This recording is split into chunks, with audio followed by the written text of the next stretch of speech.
Alhamdulillahirrabbilalamin, segala puji bagi Allah Subhanahu wa Ta'ala atas limpahan nikmat dan karunia-Nya buat kita semuanya. Semoga kita senantiasa menjadi hamba-Nya yang selalu bersyukur, insyaallah.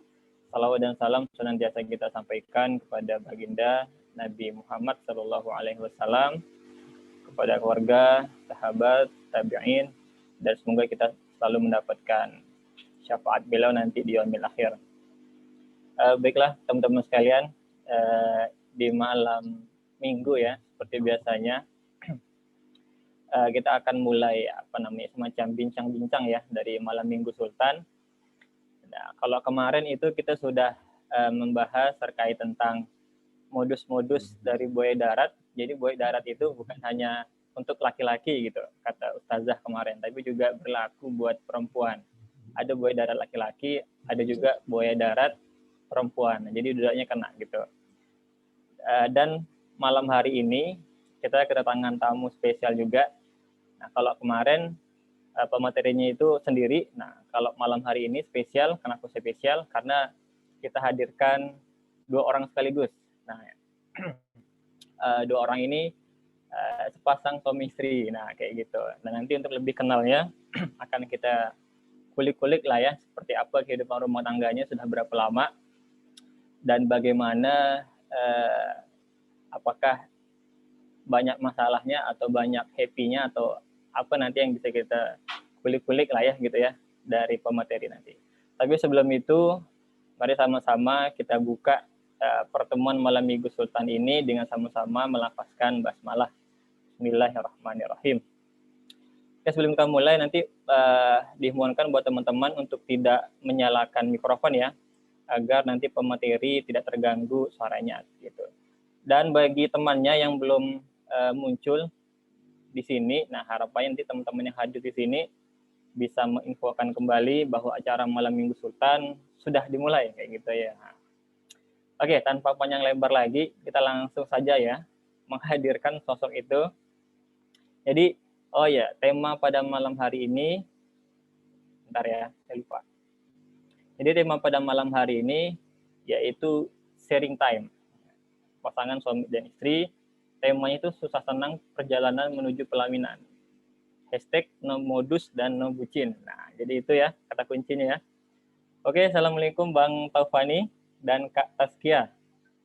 Gimana kabarnya Bang?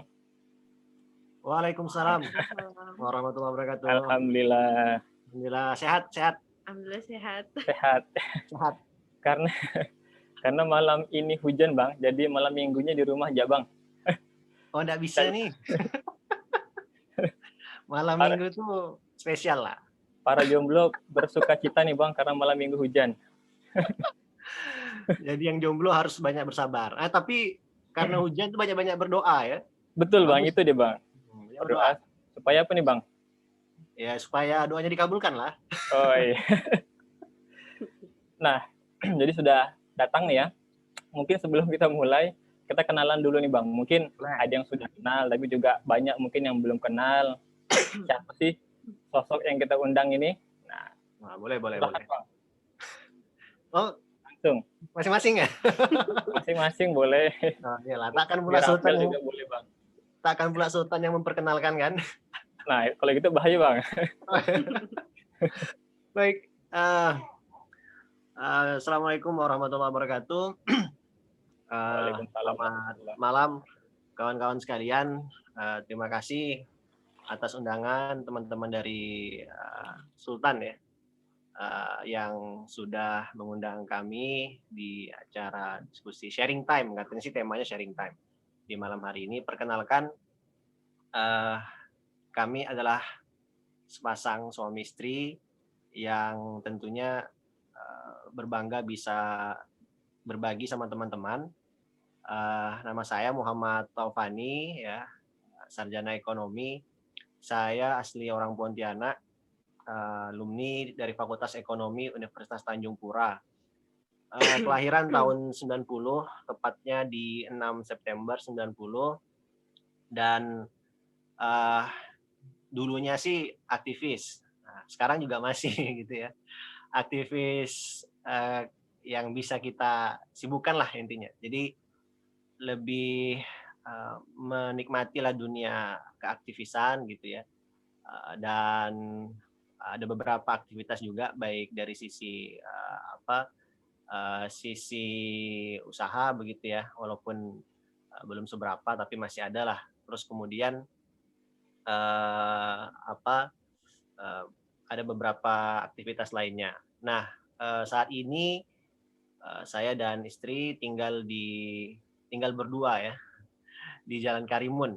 Nah, Jalan Karimun itu dekat Jalan Karimata.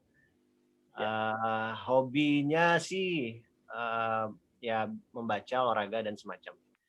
Aslinya orang Melayu, jadi agak ya ada darah-darah Melayu lah, Melayu blasteran, Melayu campur gitu, Melayu campur banyak lah gitu. Nah mungkin itu untuk saya pribadi, untuk istri saya aja ya, jangan saya pula. Silakan. Ya, silakan. Assalamualaikum warahmatullahi wabarakatuh. Waalaikumsalam warahmatullahi wabarakatuh. Nama saya Taskia Qurratul Ain, biasanya dipanggil Kiki, kelahiran tahun 91, beda setahun dari Bang Topan. Lalu dulu kuliah di Fakultas Kedokteran Gigi Trisakti. Alhamdulillah udah selesai. Sebulan setelah nikah, alhamdulillah itu ujian profesi sekaligus sumpah dokter giginya 3 bulan setelah nikah. Nah kemudian sama kayak Bang Topan dulu sebelum berumah tangga juga aktivis di kampus. Kemudian setelah berumah tangga tetap tapi agak berkurang aktivisnya. Aktivis rumah tangga. Aktivis rumah tangga ya. Karena mengurus anak, alhamdulillah sudah kami dikaruniai 2 orang anak laki-laki dua-duanya. Nah, kemudian mungkin itu saja yang bisa saya sampaikan tentang diri saya dulu. Sekian. Belum selesai ini? Kok sekian?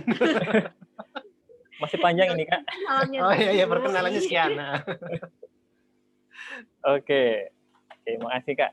Berarti yang satunya itu kuliah di Untan dari ekonomi, terus yang kedua di mana Kak? Di kota mana Kak? Di Trisakti, Kedokteran Gigi di Jakarta. Di Jakarta. Nah, terus juga sudah dikaruniai 2 orang anak, 2 orang anak laki-laki tadi. Yang pertama itu usianya berapa tahun Kak? Pertama 1 tahun 10 bulan, yang kedua baru sebulan. Nah, jadi ini baru brojol kemarin nih.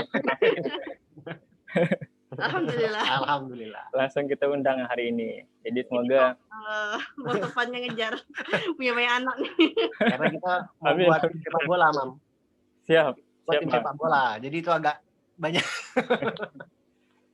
Siap, alhamdulillah. Jadi itu teman-teman sedikit perkenalan singkat atau Instagram nih Bang. Oh iya. Promosi mungkin kalau dia mau DM nanti gimana caranya bisa cepat dapat 2 anak gimana gitu kan. Langsung DM ke Bang Tovan atau ke Taskia. Teman-teman bisa bersilaturahim bersama kami ya. Nanti bisa di Instagram saya itu di Muhammad Taufani ya, search aja Muhammad Taufani atau @taufani_muhammad ya.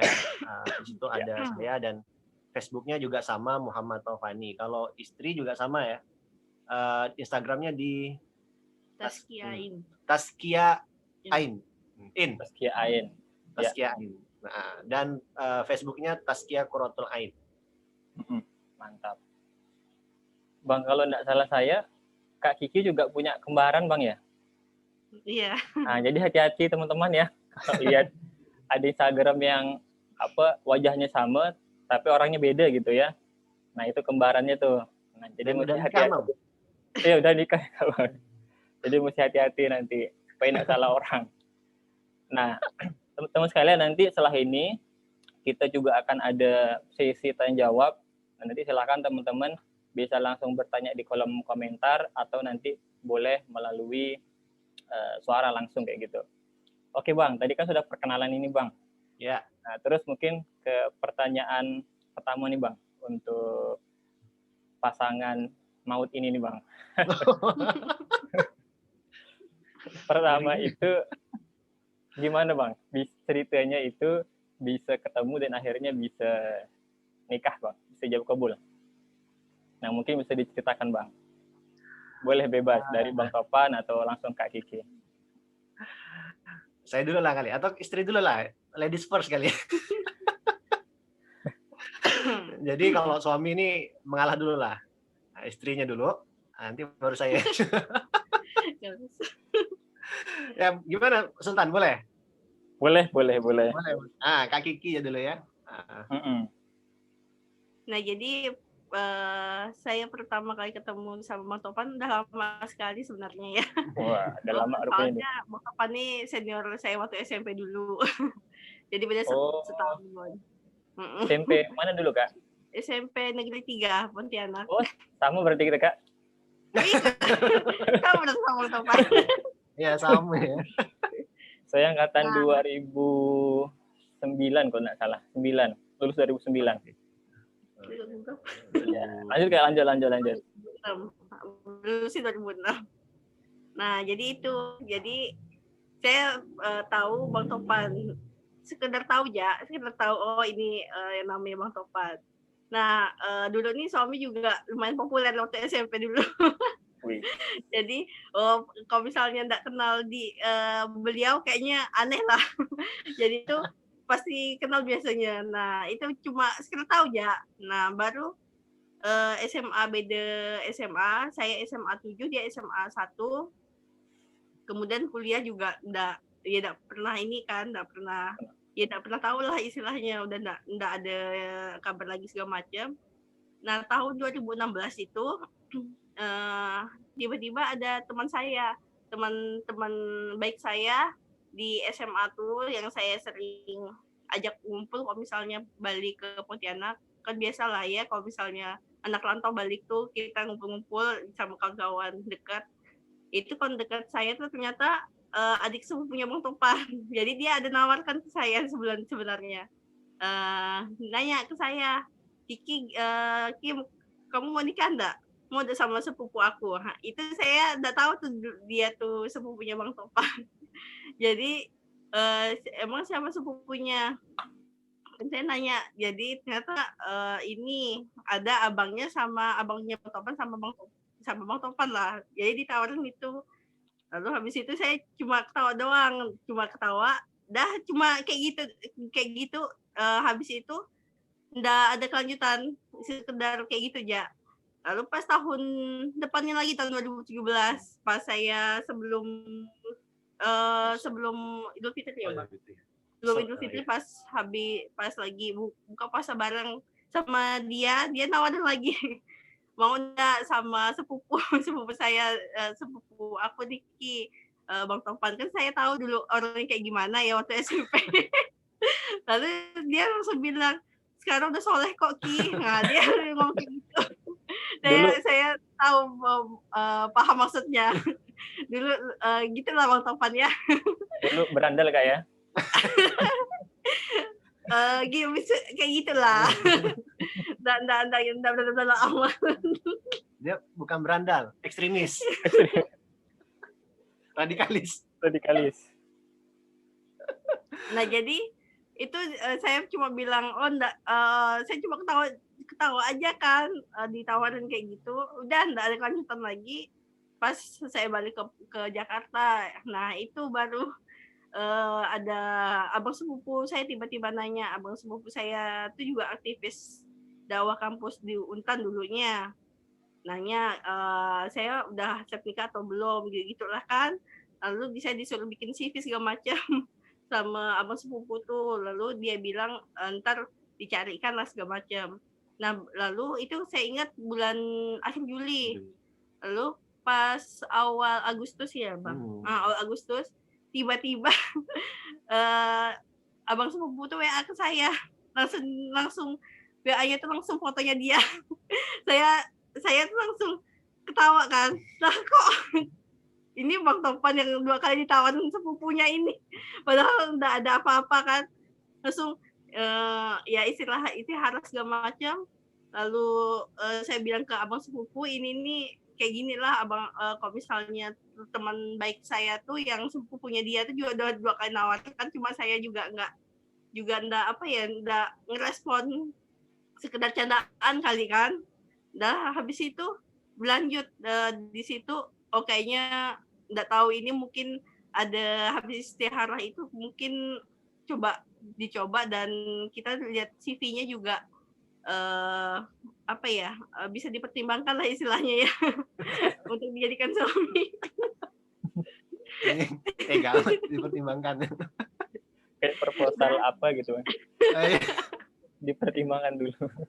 Kalau nggak bagus proposalnya masuk tong sampah. Nah, dari situlah ta'aruf ketemuan pas 18 Agustus ya. 18 Agustus. Yang habis acara itu ulang tahun kemerdekaan. Besoknya ta'aruf. Cuma ya begitulah. Dulu kan dia populer jadi enggak tahu saya dia. Pas ditanyain. Udah dari situ udah mulai berlanjut.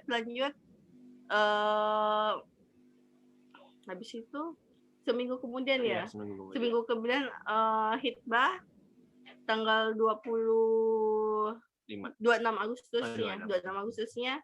Kemudian tanggal 2 Desember alhamdulillah udah nikah. Jadi seperti itulah. Kira-kira seperti itulah. Berarti prosesnya lewat ini Kak ya, lewat ta'arufan Kak ya, lewat CV dan segala macam. Iya. Terus tadi tapi ya itu yang lucunya yang ya kalau luah ya, maksudnya dari sebelum ta'aruf tuh udah ada tanda-tanda mungkin dari teman saya yang sepupunya dia tuh udah nawarkan ke saya, cuma itu kan kayak bercandaan, tapi nggak tahu lah mungkin ada ya Allah ngasih petunjuknya di situ juga kali. Nah mungkin itu kali yang uniknya sih di situ juga sih, Mam. Oh iya Kak. Terus kan tadi kan sempat 2 kali tuh Kak ditawarin sama sepupunya Kak Taski. Kenapa sepupunya Bang Tovan ya? Ya, yang teman baik saya. Jadi saya baru tahu. Oh iya. Nah, terus pertanyaannya kenapa udah langsung diterima tuh Kak? Kenapa 2 kali Kak? karena kan gimana ya, kan teman baik ya, maksudnya kita kan saling ya bercanda lah, ya saya kira kan cuma bercanda gitu, jadi kayak ketawa doang, nggak nanggapin serius lah. Jadi dan karena saya juga tahu dulu SMP kan kayak gini, kok bisa gitu. Jadi itu ada pandangan seperti itu. Jadi istilahnya mungkin gini kali ya, apa ya, kayak garansinya itu belum kuat gitu. Wah, masih kawan main nih, mungkin ini hanya candaan gitu kan. Nah, tapi kan kalau kemudian dari abang sepupunya istri ini yang notabene-nya tadi, garansinya agak lebih tinggi nih, ada jaminannya lebih tinggi gitu kan. Kalau tadi kan teman main kan, mungkin sekedar apa istilahnya, mana mungkin seorang Taufan ini berubah gitu kan. Ada kayak gitu kan, persepsinya gitu kan. Tapi tadi ada garansi lah dari abang suku yang memberikan jaminan gitu. Itu mungkin yang membuat istri jadi ya tadi kan akhirnya coba aja kan, siapa tahu jodoh dan segala macam. Ya terus sebenarnya memang saya pun juga dari awal tadi memang tidak kenal sama istri kan. Nah, tadi juga udah dibilang dulu waktu tadi sekolah itu, waktu SMP SMA ya populer lah itu kan. Populer karena mungkin pergaulan dan segala macam begitu ya. Jadi dan memang orangnya saya juga dulu lucu lah ya. Lucu tuh maksudnya ekstremis ya. Ekstremis kan. Ekstremis dan radikalis gitu kan. Dan ya pergaulannya ya tadi pergaulan yang remaja lah pada umumnya kan. Beda dengan istri yang dia itu ya tadi bukan orang populer kan.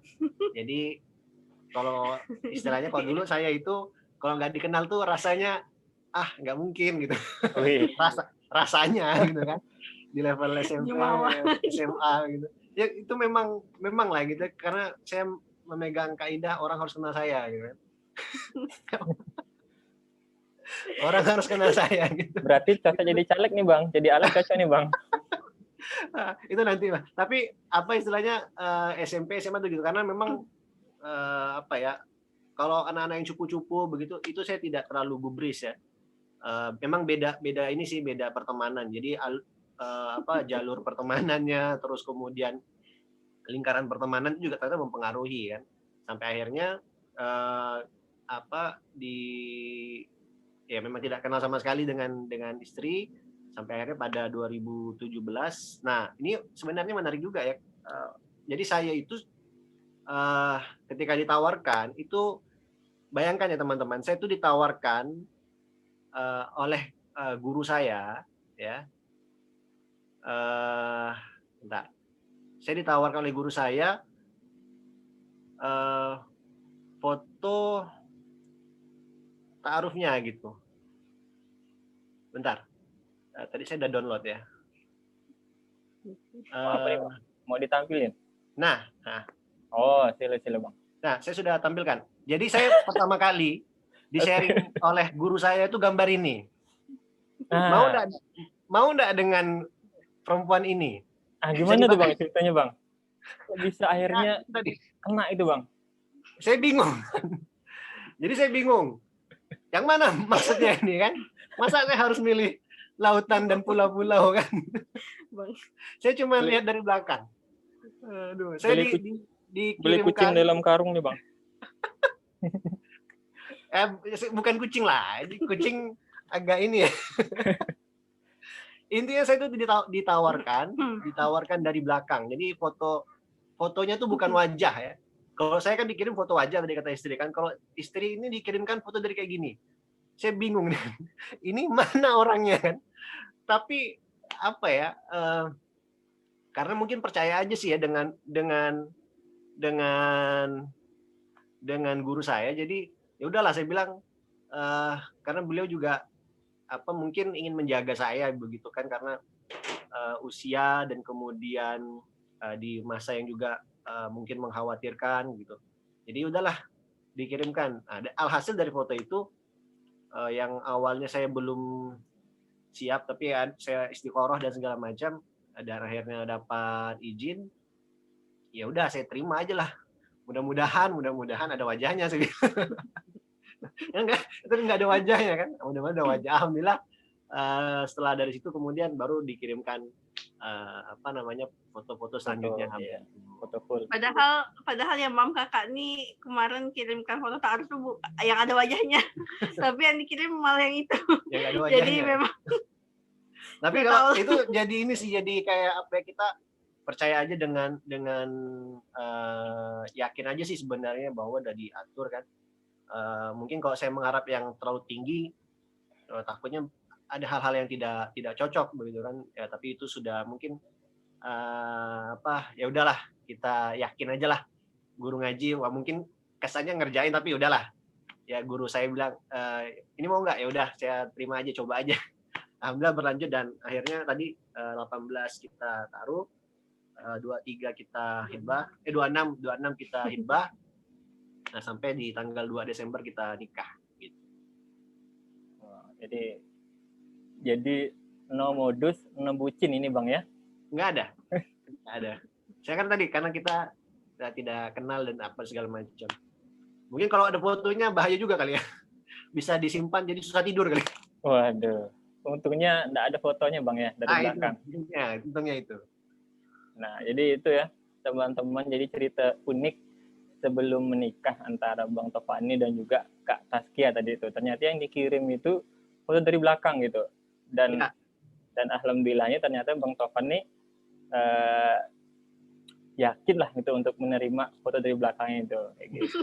Jadi jangan takut kalau nanti dapat foto kiriman ternyata yang dikirim itu dari belakang juga kayak gitu. Masih untung dari belakang, Mam.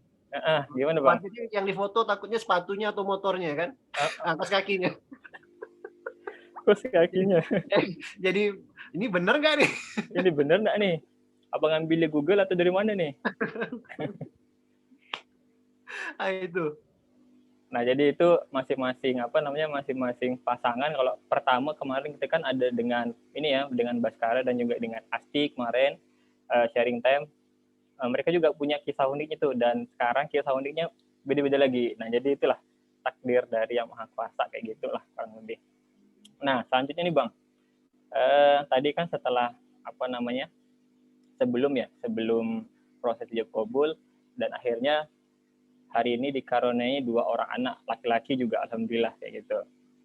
Nah, terus mungkin bisa dikasih tahu kepada kita nih Bang, kira-kira gimana sih Bang cara membangun komunikasi yang baik gitu Bang dengan pasangan kayak gitu. Apalagi tadi disampaikan bahwa sebelum ini belum pernah kenal gitu Bang. Dalam artian belum pernah kenal secara intens gitu. Nah, itu gimana Bang cara membangun komunikasinya Bang?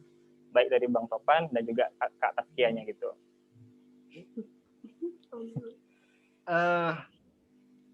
Sebenarnya ini mungkin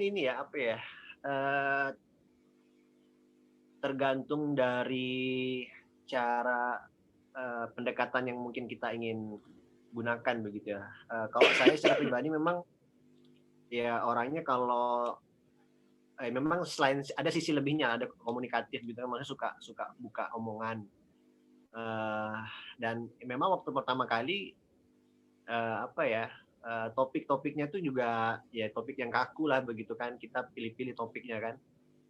Dan yang juga yang kita bangun pendekatannya adalah pendekatan yang yang paling ya tadilah yang mungkin disenangi, hal-hal yang mudah dibicarakan dulu kan.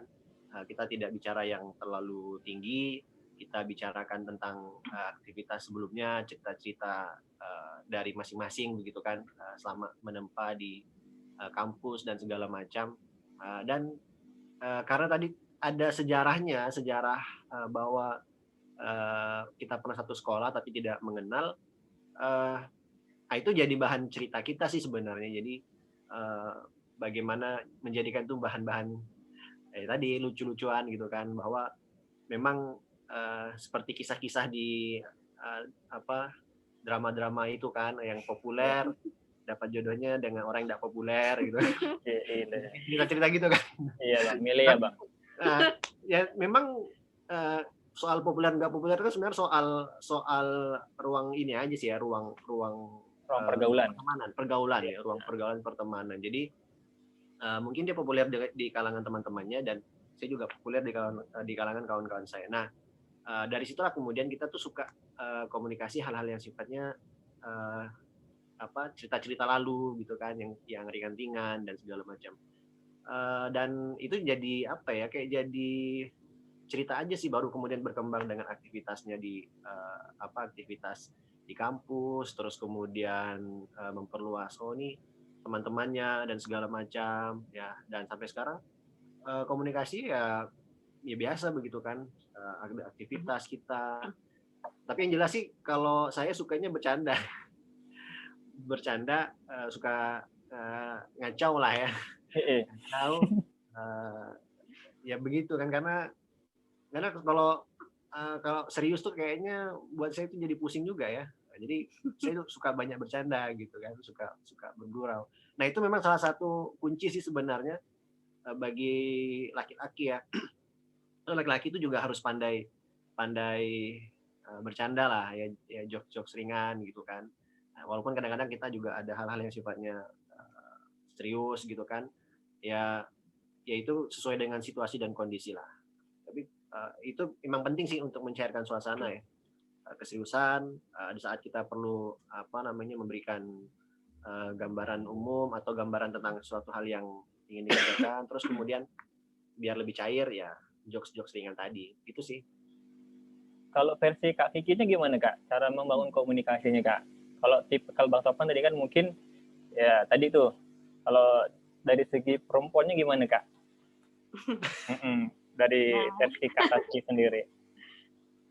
Jadi memang karena kita sebelum nikah kan memang dari ta'aruf itu dari CV, jadi dan pas dari ta'aruf kan yang kita komunikasi kita tuh sebelum nikah tuh cuma ngomong ngomong langsung tuh cuma berapa kali Bang? Cuman Pas ta'aruf sama pas yang kita pelatihan pranikah di Oh KUA. iya, cuma 2 kali Itu kan aja lah. pas itu cuma 2 kali dan selebihnya itu dari lewat wasilah masing-masing kan perantara kita, nggak ada sampai yang kita chat via WA tuh japri gitu nggak pernah sama sekali. Jadinya tuh memang habis nikah itu yang pertama dilakukan setelah habis nikah, setelah acara dan sebagainya, yang ngomongin masalah nanti kedepannya gimana, pokoknya yang lebih mendalam lagi lah, ntar yang memang lebih serius lah, yang misalnya ntar kayak gimana visi misi pernikahan kita lah istilahnya.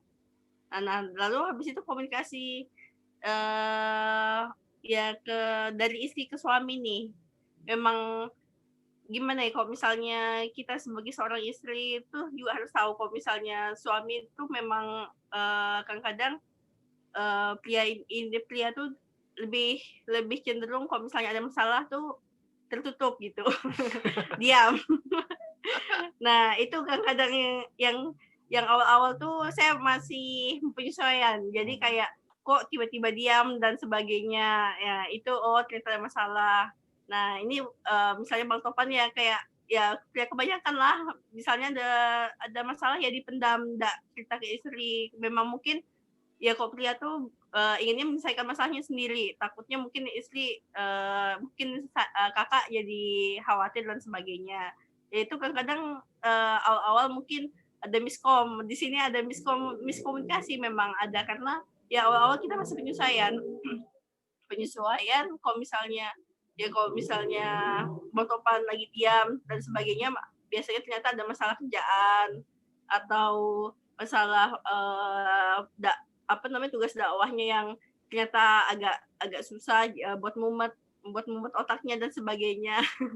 Nah kadang-kadang itu yang pas Bang pulang ke rumah ke saya tiba-tiba diam tuh. Jadi kadang-kadang tuh itulah mungkin awal-awal tuh agak bingungnya di situ, tapi lama-lama kalau udah diam, oh ya udah dibiarkan dulu. Jadi kayak kita sebagai seorang istri yang di sini kalau misalnya udah mau nikah atau udah ada yang nikah, memang seperti itulah laki-laki. Jadi kadang-kadang memang banyak jadi kadang-kadang penuh tanda tanya kan, ini diam tuh kenapa, biasanya ada masalah kan. Kalau misalnya perempuan biasanya cerita. Jadi kadang-kadang kita cerita kalau ada masalah, langsung ceritakan biar nggak dipendam di hati gitu. Kalau laki-laki itu biasanya kebalikannya, walaupun kayak gini nih di Bang Topan nih, tapi tertutup juga. Jadi ini pernah awal-awal tuh lucu juga sih. Gimana tuh Kak? Pernah saya lihat Bang Topan tuh nguap kan, oh abang ngantuk ya, saya kakak tanya, oh abang ngantuk ya, enggak abang cuma buka mulut. Jadi ngelesnya tuh lumayan bisa lah. Lalu misalnya saya tanya, misalnya dia mau pergi keluar, abang mau kemana, ketemu orang ya, iya ketemu orang. Lalu saya bingung kan, ya pastilah ketemu orang, emang ketemu siapa lagi. Jadinya tuh kadang memang laki-laki tuh kadang kurang suka kalau misalnya masalah yang kecil-kecil tuh dibilang gitu. Jadi kayak sekarang udah terbiasa kalau misalnya mau ketemu orang, oh ya udah ketemu, dan kadang-kadang dia tahu kalau saya tuh harus tahu orangnya siapa kadang-kadang kan. Jadi udah kasih tahu sekarang. Jadi sekarang lebih terbuka lah. Bang Topan dulu awal-awal tuh kayak gini ini tertutup. Lebih tertutup kayak misalnya ada masalah dan sebagainya. Kok sekarang udah tahu kan kalau misalnya saya kurang suka kalau misalnya dia diam-diam aja, jadi dia pasti nge-share masalahnya ke saya gitu. Jadi kalau misalnya sebagai seorang istri pandai-pandai lah kita harus ngulik-ngulik suami itu. Maksudnya biar kitanya juga nyaman komunikasi kan, itulah yang biasanya tuh kalau misalnya dibilang tuh komunikasi itu masalah utama terjadinya perceraian, dan itu kita harus harus jaga komunikasi antara istri dan suami itu. Mungkin itu dulu kali. Ntar kalau misalnya ada yang mau ditanya lagi. Silakan. Oke. Jadi gitu Mam. Oke, siap. Hmm. Ternyata tipikalnya kurang lebih sama lah kita Bang ya. Nah itu kebiasaan ya, kebiasaan. Dulu waktu masih single kan, ditanya orang tuh mau kemana? Ada rapat. Nah gitu aja. Ternyata Nggak tahu terbawa. rapat apa, nggak perlu tahu, yang penting ada rapat. Mau kemana? Tempat kawan. Nah, kalau istri kan beda nih. Istri tuh harus tahu masalahnya kan, kadang-kadang kayak gitu kan. Kan kayak khawatir juga. Nah, terus pertanyaan selanjutnya nih Kak, kira-kira perlu nggak sih Kak ada privasi gitu antara suami dan istri gitu? Misalnya kalau di luar itu kan kadang ada apa namanya, istri itu nggak boleh lihat HP suami atau sebaliknya gitu. Satu nih sih itu contoh yang di luar, orang sana Kak, bukan orang sini kayak gitu. Nah, kalau di keluarga Kakak sendiri dengan Bang Topan itu seperti apa Kak? Apakah ada tips dan triknya kayak gitu Kak? Kalau misalnya kayak apa, misalnya lihat HP gitu, ya sih. Misalnya kalau misalnya enggak sih ya. enggak Enggak juga sih. tapi ya gitu. Kalau ya kita pada intinya sih kalau mau ngelihat HP ya privasi sih. Tapi pas lagi iseng-iseng aja buka kan. Ya buka ya udah. Kalau ada notif, misalnya notif dari pesan tuh biasanya ya kita buka tapi nggak kita baca kan. Ya maksudnya secara apa namanya, secara tampilan aja kan, tampilan dari WA itu atau Instagram kita lihat ya udah kan, isinya apa ya, apa namanya, itu juga ya mungkin ada urusan tertentu sih dari masing-masing kan. Nah, tapi kalau buka-buka sih biasa sih buka WA kan, kepo-kepo WA masing-masing kan, Instagram, ya rata-rata sih itu sih. Jadi kalau dikatakan privasi dari sisi gadget sebenarnya enggak juga gitu ya. Justru biasa tadi yang disampaikan sama istri itu ya tadi sih. Tapi sekarang udah apa ya tadi, terbuka gitu. Apa yang ini ya sampaikan gitu. Ya awal-awal gitu sih, memang kayak kalau misalnya lihat chat WA gitu, ya kurang berkenan lah istilahnya. Takutnya tuh ada chat lain gitu. Ada yang salah sambung. Salah sambung kan. Padahal nanya soal mungkin kan. Nah, jadi sekarang lebih terbuka kalau misalnya nih kakak mendokin Bang Topan lihat chat WA, oh kayak udah biasa. Atau Bang Topan lihat kakak lihat Buka WA. kakak, WA-nya beliau juga udah biasa. Awal-awal kita tuh kayak ngapain sih lihat-lihat HP. Cuma kan kadang cuma iseng-iseng doang. Betul. Berarti setelah punya 2 anak mungkin lebih terbuka lagi gitu Kak ya? Iya, benar. Pokoknya buka semuanya lah. Buka semuanya Bang ya. Chatnya Bang. Oke, siap. Ini 17 tahun ke atas nih. Iya. Saya benci pikiranku. Terus terkait tentang tadi mungkin masing-masing juga bekerja Bang ya. Bang Topan juga bekerja. Ya. Kemudian Kak Kiki juga ada pekerjaan sendiri juga. Nah, itu bagaimana Bang? Kisah di awalnya mungkin bisa dibagikan kepada kita, mungkin sebelum sampai ke sini sekarang gitu, mungkin bagaimana cara apa namanya membangun dari awal atau membangun dari nol itu gimana caranya Bang? Jadi waktu kita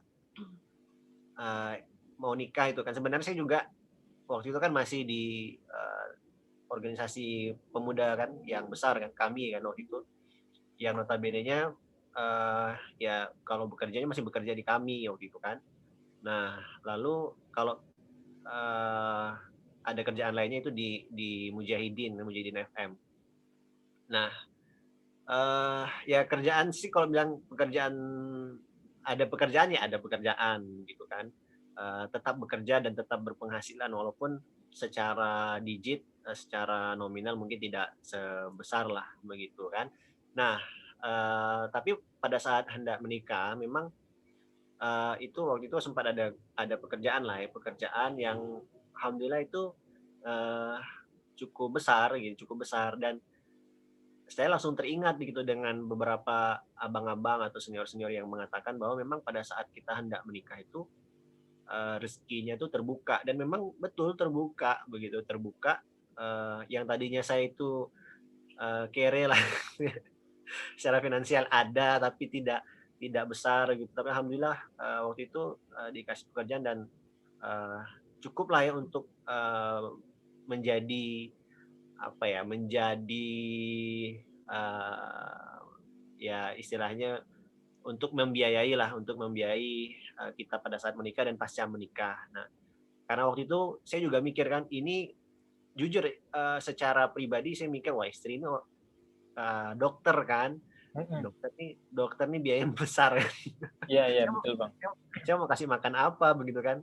Tapi alhamdulillah dengan kecukupan yang Allah berikan kita jalani, dan kemudian ternyata pasca itu juga tidak lama selesai istri juga bekerja begitu ya itu nambah lah gitu kan, nambah. Dan kita juga pada saat di awal tidak mempermasalahkan begitu ya kalau bekerja kan, karena bagi kami apapun pekerjaan kita selama itu memang mengajak kepada yang ma'ruf ya, dan mencegah dari yang mungkar, atau hal-hal yang sifatnya positif ya bisa kita lakukan, itu anggap saja kita berdakwah begitu kan. Nah, dan alhamdulillah beliau waktu itu pasca pulang dari Jakarta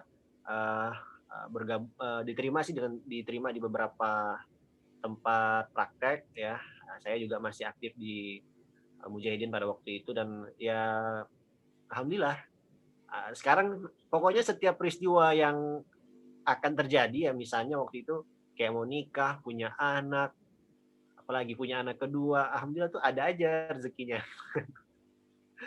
Nah, alhamdulillah ada aja rezekinya. Jadi kita juga apa ya, kalau merasa was-was gimana nanti nih anak begini, alhamdulillah ada aja sih rezekinya gitu. Itu sih kalau dari saya sih seperti itu, yakin aja intinya. Kalau Kak Kiki gimana Kak? Yakin nggak tuh Kak ketika awal-awal Kak? Nah jadi awal-awal sebelum pas lagi ta'aruf ya, itu kan di situ juga ada dituliskan sama suami tentang masalah penghasilan dan sebagainya. Nah itu memang ya dari nominal sih memang kecil, memang menurut saya kecil ya. Tapi waktu itu juga berpikir, di sini kan kalau kita nikah dibukakan pintu rezekinya. Nah itu tuh yang itu jadi penguat saya waktu mau nikah sama Bang Topan.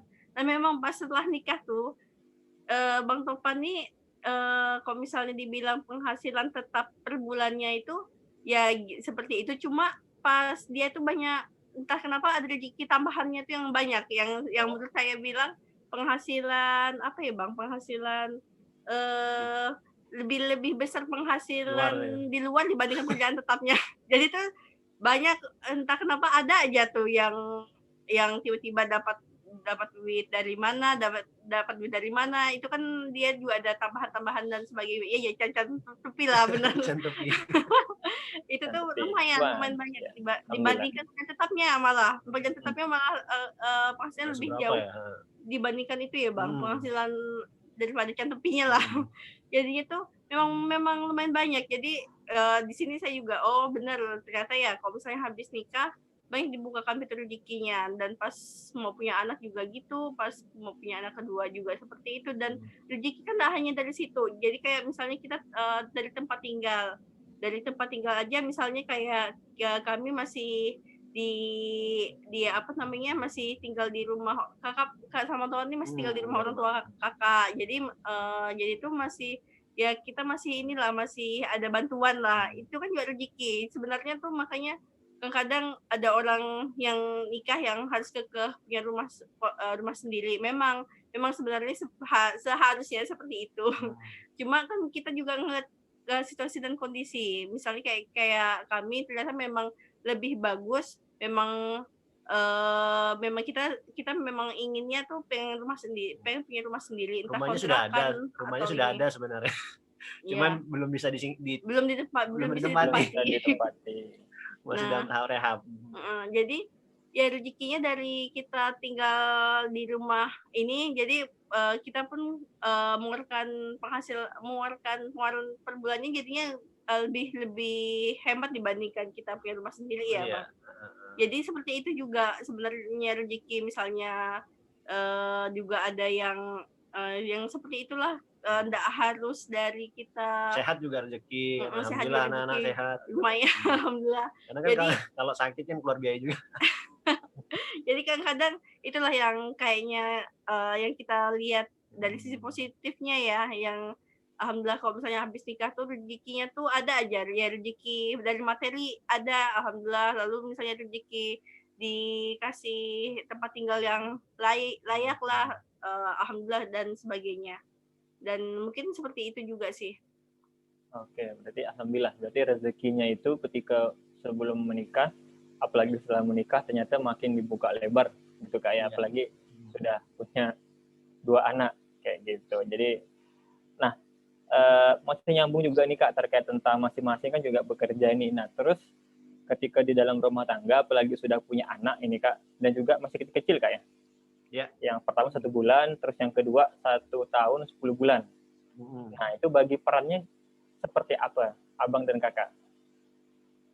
Kalau Jadi bagi peran ya, waktu anak pertama lebih mudah bagi perannya sebenarnya. Secara pengasuhan kita bisa ganti-gantian ya. Walaupun memang pada anak pertama perubahan kali ya, perubahan gaya kita berkeluarga begitu. Kalau dulu cuma berdua, tiba-tiba ada satu kan. Nah, jadi menyesuaikan dan ya memang namanya anak bayi kan tidak bisa diprediksi lah, tidak bisa diprediksi kapan dia lagi mau nangis, kapan apa segala macam gitu kan. Nah, dan di anak kedua ini juga sama sih sebenarnya, walaupun kita udah tahu polanya kan. Waktu anak pertama saya kan memang agak susah ya. Jadi maksudnya anak pertama itu waktu bangun tengah malam itu saya itu sering kaget dan apa namanya ya, kayak ini aja sih, nah gitu kan, ngapa nih bangun kan, geram gitu kan, kita nih ngantuk gitu kan, tiba-tiba dia bangun kan, ya namunnya kan orang bangun tidur dengan kondisi yang setengah sadar kan. Tapi ya itu tadi kan, akhirnya lama-lama kita sudah menyesuaikan gitu kan.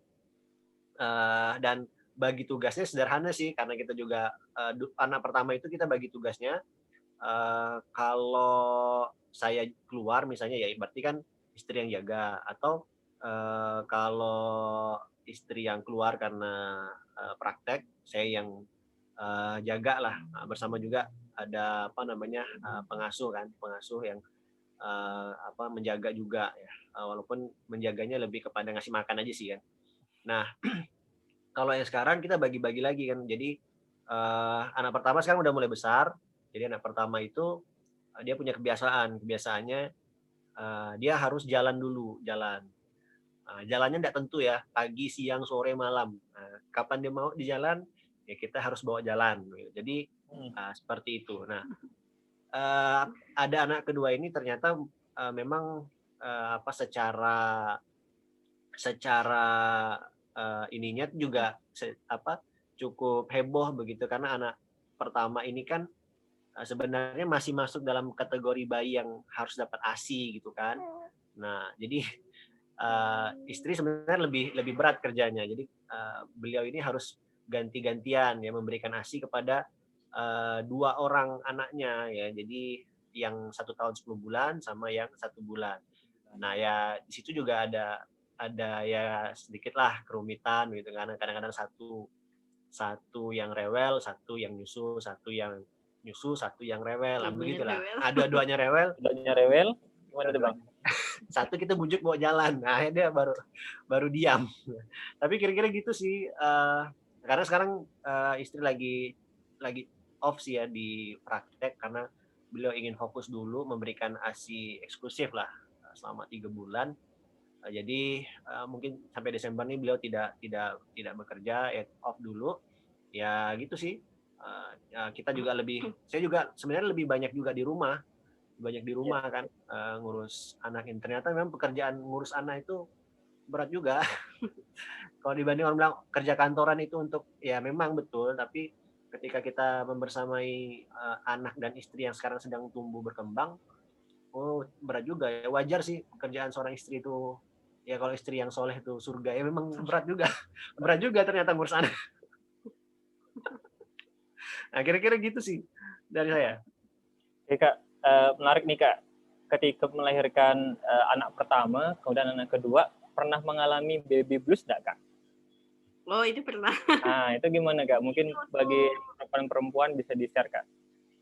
Waktu sebenarnya lebih ke pas anak pertama sih. Kan penyelesaian ya, dari kita cuma seorang istri tiba-tiba jadi seorang ibu, kemudian banyak ketakutan tersendiri. Sebenarnya lebih ke baby blues tuh karena waktu itu lebih mikirin orang-orang jenguk tuh ngomong macem-macem sih, sebenarnya lebih ke situ. Padahal suami nggak ada ngomong macem-macem, tapi orang-orang jenguk tuh kadang-kadang kan kita ini kepikiran, misalnya kayak ini masa kok bayi tuh nggak dipakai gurita lah, apalah itulah yang kayak misalnya kalau prinsip-prinsip lama lah. Jadi kan kadang tuh kepikiran di situ. Lebih ke baby blues-nya tuh karena itu, dan kadang-kadang juga waktu itu persen dari yang kita tuh tidurnya teratur kan, tiba-tiba begadang karena tuh anak bayi kan memang kalau misalnya baru lahir dia tuh malam jadi siang, siang jadi malam kan. Nah itu tuh di situ yang sama yang itu sih, omongan orang-orang sama sama penyesuaian waktu tidur jadi berkurang, jadinya kan capek, lelah, marah segala macam dan sebagainya. Dan alhamdulillah waktu itu Bang Topan kan juga jadinya pas kakak habis lahiran juga jadi lebih banyak bantuin juga di rumah. Nah itu lumayan terbantu mengurangi rasa-rasa rasa baby blues itu. Jadi itu sekitar 2 minggu mungkin ya, yang kayak nangis, yang pernah lihat anak tuh rasanya tuh kayak pengen banting tuh pernah waktu anak pertama ya. Kalau anak kedua tuh alhamdulillah sekali udah kayaknya karena udah pernah punya anak, jadi pas anak kedua tuh lebih santai gitu. Jadi pas anak pertama yang si Fakih itu, nah itu tuh lumayan lah. dua minggu tuh ada yang kayak gitu, yang kayak sensitif segala macam lah pokoknya. Dan alhamdulillah tuh Bang Topan dampingin dan nguatin kalau misalnya ya omongan orang-orang tuh yang jangan terlalu didengarkan. Sebenarnya saya tuh kakaknya orangnya lebih cuek sebenarnya, cuma pas habis lahiran itu mulai ngedengerin semua omongan orang, jadi lebih peduli. Tapi pedulinya tuh kebablasan. Lebih yang nggak perlu dimasukin ke hati jadi dimasukin dan sebagainya. Nah itu mungkin alhamdulillahnya yang pengaturan anak juga ya gitu, yang misalnya anak pertama jadinya lebih ke Bang Topan, yang anak kedua kan karena masih eksklusif asinya ke kakak. Jadi itulah dan mungkin pembagian tugasnya kita sebelum anak kedua lahiran tuh udah mulai dikasih tahu ntar kayak gimana. Misalnya ntar mandiin anak pertama tuh tugas abinya, kalau anak kedua pokoknya saya. Dan alhamdulillah kan karena udah santai jadinya tuh lebih enak yang anak kedua ini. Mungkin juga faktor ini ya, alhamdulillah tuh karena ini ada hikmahnya lah ya pandemi ini. Jadi itu jadi lebih sering di rumah juga kan. Jadi apa-apa misalnya Bang Topan ada rapat online, jadi masih bisa kadang melipir bentar bantuin kakak dan sebagainya. Jadi alhamdulillah sih karena COVID ini lumayan terbantu juga. Abinya Fakih sama Fikri ini di rumah terus kan, jadinya lumayan alhamdulillah terbantu lah. Itu mungkin hikmahnya ya COVID ini. Apakah COVID Kak ya? Ya. Jadi tahun depan apakah mesti kita adakan lagi COVID atau gimana? Jangan. Supaya para suami tetap ada di rumah nih Kak. Banyak kerjaan lagi. Oke Kak, tadi mungkin ada yang belum ngeh nih Kak terkait tentang baby blues. Mungkin baby blues itu secara singkatnya apa Kak? Gejala-gejalanya seperti apa Kak?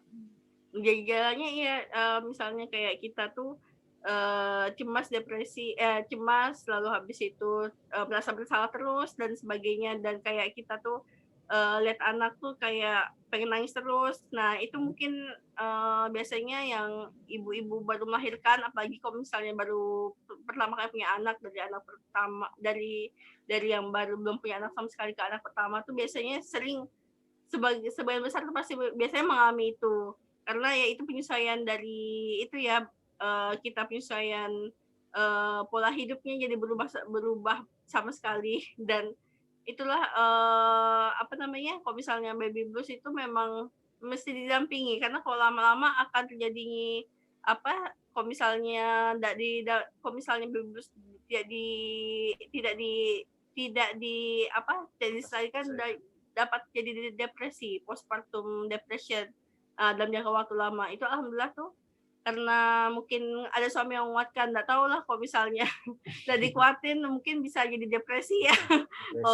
Sedikit-sedikit nangis gitu kan, sedih. Ini mungkin alhamdulillah cuma berlangsungnya 2 minggu aja, nggak sampai lama gitu. Karena kan kasihan juga kalau misalnya kita seperti itu, pengaruh juga ke ASI ya, kalau misalnya ASInya jadi sedikit dan sebagainya. Jadi ntar kita ini lagi apa namanya, depresi lagi dan sebagainya. Jadi menarik ini ya. Mungkin secara bahasan psikologisnya nanti kita mungkin bikin lagi lah Kak ya, sisi lain kayak gitu terkait tentang yang ahlinya lah ya. Ya ahlinya Kak ya. Ini ahli juga sebenarnya. Ahli. Nah, jadi teman-teman nanti silahkan boleh dari sekarang buat pertanyaan di kolom komentar, nanti akan langsung kita bacakan, nanti langsung dijawab oleh narasumber kita malam hari ini. Nah, mungkin ini sedikit lagi Bang ya, beberapa pertanyaan yang belum dijawab dari panjang pun apa-apa. Nah, ini ke depan pengen lanjut kuliah lagi atau gimana? Apakah dari Kak Taski lanjut profesi atau lanjut spesialis, atau dari Bang Tovan? Seperti apa Bang? Ada nggak Bang kira-kira Bang yang bisa di-sharing ke kita gitu? Kalau studi sih ya ada sih ya niat studi, karena saya pun hari ini juga lanjut studi kan di ya kursus lah begitu kan, kursus untuk mematangkan ada beberapa keilmuan yang saya anggap perlu begitu kan. Ya kalau pilihan sih insya Allah ada begitu. Dan mudah-mudahan nanti kalau ada kesempatan ya dan agak kelonggar sedikit mungkin akan diupayakan. Nah, saat ini juga untuk sebenarnya kalau dari sisi usaha ya masih jalan, tapi masih cari-cari juga yang lebih cocok begitu kan. Kira-kira apa ya yang tepat begitu, apa yang enak, karena kan kalau kita mau berusaha juga yang lebih enak itu yang kita senangi gitu kan, agar kerjaan usaha itu juga tidak berat sih. Tapi insya Allah kalau dari sisi usaha dan sekolah ya mohon doa aja kalau ada kelonggaran nanti akan lanjut juga gitu. Siap, amin. Kalau kata orang sekarang itu bisnis yang lagi ngetren itu bisnis peti mati Bang, lagi ramai Bang. Lagi banyak yang order Bang. Masuk akal juga tuh. Aduh. Kalau Kak Kiki? Nah, kalau istri? Kalau istri gimana? Ente belum punya istri. Iya, maksudnya istri Bang Topan. Insya Allah sih kalau misalnya kepikirannya kalau misalnya ini sih anak-anak nih lebih enak buat ditinggal, ada niat pengen lanjutin spesialis yang belum ada di Pontianak. Dan juga kalau misalnya ada spesialis juga S2 mungkin juga ada kepikiran seperti itu. Cuma kalau sekarang nih lebih ke karena udah amanah ada 2 orang anak, jadi lebih diinikan dulu anaknya, lebih lebih diperhatikan dulu. Takutnya kita kan itu kan lebih, kalau misalnya seorang istri kan itu lebih ke apa namanya, bukan kewajiban ya. Kalau misalnya ini lebih ke, kalau misalnya ada anak ini lebih ke kewajiban kita ke sini lah istilahnya. Kalau misalnya S2 atau spesialis mungkin lebih ke apa, boleh tuh mubah lah, lebih ke mubah atau misalnya ya lebih ke mubah, jadi lebih ke anak dulu sebenarnya. Kalau misalnya ada kesempatan, insya Allah kalau misalnya anak-anak udah mulai gede mungkin baru baru inginnya ambil spesialis. Jadi soalnya kalau kakak ini tipenya nggak bisa yang banyak kerja kegiatan dalam satu waktu. Jadi kayak kemarin itu yang pas nikah, alhamdulillah tuh udah hampir kelar. Jadi tinggal ujiannya aja waktu itu, ujian profesinya. Jadi kuliahnya juga alhamdulillah udah kelar, tinggal nunggu ujian profesi. Jadi memang kakak tipenya nggak bisa yang mungkin kuliah bersama dengan nikah tuh agak sulit. Mungkin ada beberapa akhwat yang bisa seperti itu, beda-beda tipenya. Jadi tergantung ke diri sendiri. Cuma memang kalau kita sebagai seorang perempuan memang kita harus tahu kan kewajiban kita sebagai seorang seorang ibu ya, jadi jadi sekolah bagi anak-anak kita, lebih ke mendidik anak-anak dan sebagainya, dibandingkan kita ngambil spesialis anak-anak keteteran dan sebagainya. Ini ntar gimana pas pertanggungjawaban di akhirat juga harus kita pikirkan. Itu yang sebenarnya jadi mungkin lebih ke perang di hati lah ya, jadi pengen kuliah tapi ada anak. Memang sebenarnya kita harus istikharah lagi. Kewajibannya ternyata masih harus ke anak-anak dulu dan sebagainya. Oke. Berarti kembali ke skala prioritas kayak ada skala prioritas yang harus diutamakan terlebih dahulu.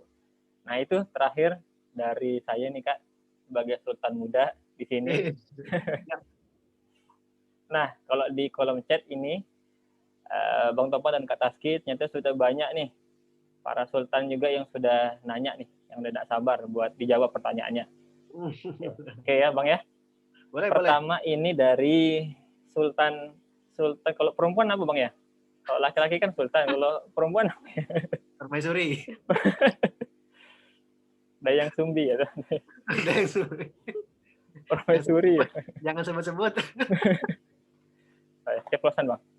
Bang Imam, pertanyaan pertama nih dari Kaula. Bang Imam, nitip pertanyaan menurut Bang Tofa ini. Menurut Bang Tofa ini posesif terhadap pasangan tuh gimana sih? Terus kalau dalam Islam tuh ada enggak gitu? Maksudnya wajar enggak sih? Gitu Bang. Posesif ya? Ya, apakah wajar atau tidak Bang? Kemudian dalam perspektif Islamnya ada atau tidak Bang? Kurang lebih seperti itu Bang.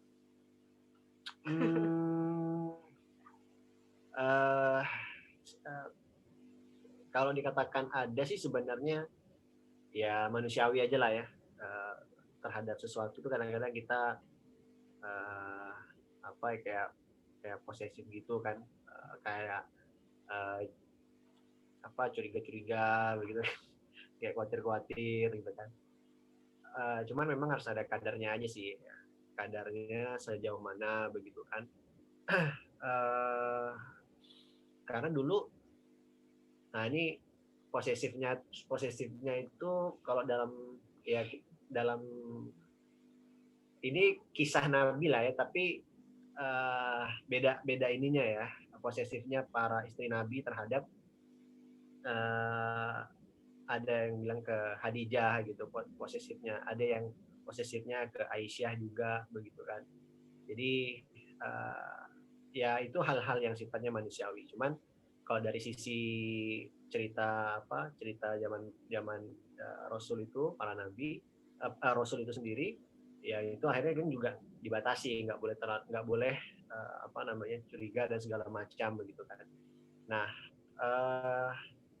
yang penting sih sebenarnya kita juga bisa mengetahui sih sejauh mana kita tuh tidak menghadirkan rasa curiga itu sebenarnya gitu. Karena kalau kita yang menciptakan rasa curiga itu ya wajar sih kemudian pasangan tuh jadi gimana dengan kitanya gitu kan. Nah, kayak kita dulu di awal-awal agak apa ya, kalau dikatakan ada curiga-curiga mungkin ada begitu kan. Ya curiganya yang sifatnya membangun rasa cemburu aja gitu kan. Jadi kayak saya dulu apa benar nih ya, kadang-kadang gitu, apa benar nih istri saya ini nggak ada yang senang, nggak ada yang suka begitu kan.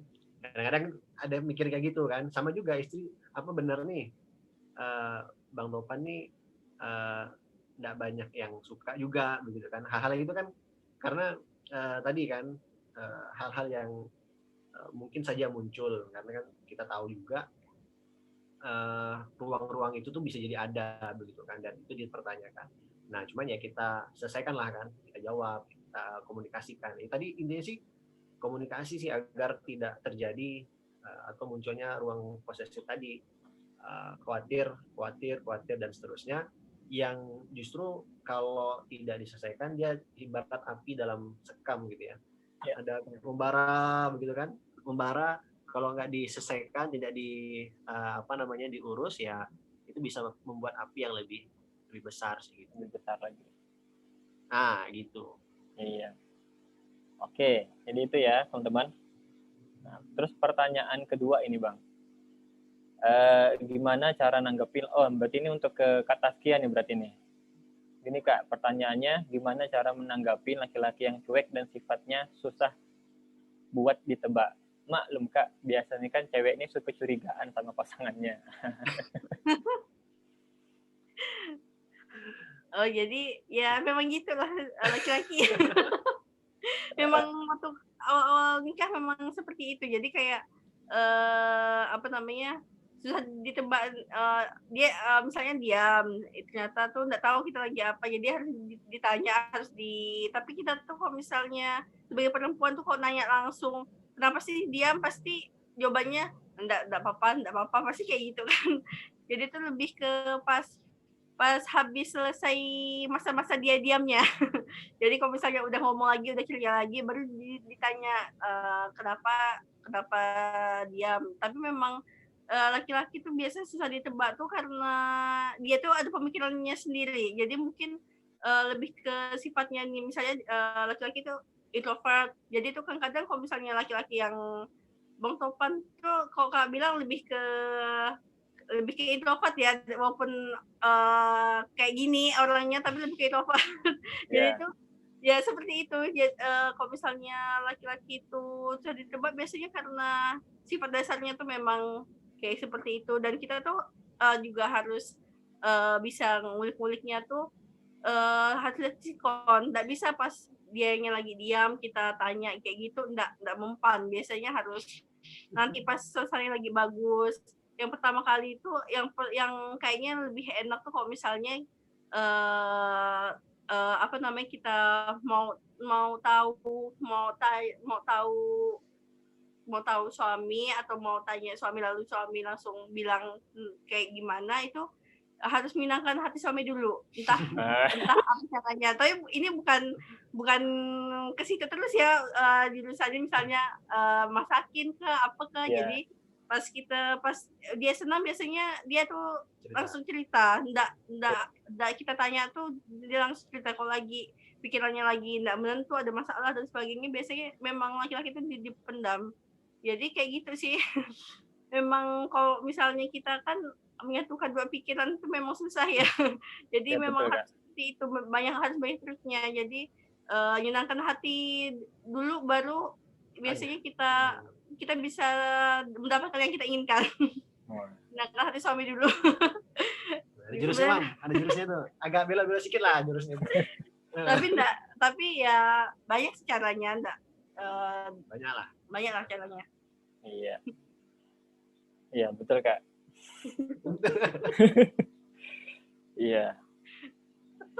Oke, jadi itu ya. Tadi siapa yang nanya ya? Dari Putri Novianda. Jadi itu ya. Oke. Lanjut dari Bang, dan nama akunnya Bang RJ nih Bang. Oh iya. Gimana tuh? Pertanyaannya nih buat siapa ya? Bang Topan, sebelum nikah pernah ditembak-tembak pernah ditembak perempuan enggak? Karena Bang Top ini kan terkenal tokoh di kampus. Bagaimana sikap Bang Topan menghadapi itu? Nah, gimana Bang? Ini sebenarnya pertanyaan yang terlalu mudah untuk saya jawab sebenarnya. Wah. Untuk Kak Kiki aja lah. Jadi Bang Topan dulu Bang, silakan Bang. Seperti tadi saya bilang kan,